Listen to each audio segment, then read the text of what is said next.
બાંગ્લાદેશી પાકિસ્તાની જે ફોરેન નાગરિકો ભારતમાં રહેતા હોય છે એની સતત એસઓજી દ્વારા તપાસ ચાલુ હોય છે.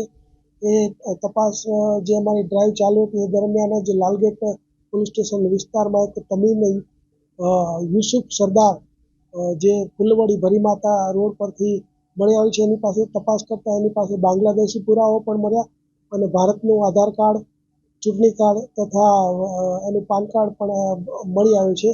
આ બંને મળી આવતા એની પૂછપરછ કરતા ખબર પડી કે તે બાંગ્લાદેશથી બોર્ડરથી અહીંયા આવી અને વાયા ટ્રેન રહી અને અહીંયા કડિયા કામની મજૂરીનું કામ કરતો હતો. જે બાંગ્લાદેશી પુરાવા પણ એની પાસે મળ્યા છે અને ભારતીય પુરાવા પણ મળ્યા છે. પુરાવા અત્યારે એની પાસેથી મળેલા છે, ક્યાંથી બનાવ્યા તપાસ ચાલુ છે, આગળ આપણને ખ્યાલ આવશે. એનું મૂળ નામ છે તમીમ યુસુફ સરદાર અને અહીંયા જે છે એ રાજેશ યુસુફ સરદારના નામથી રહેતો હતો.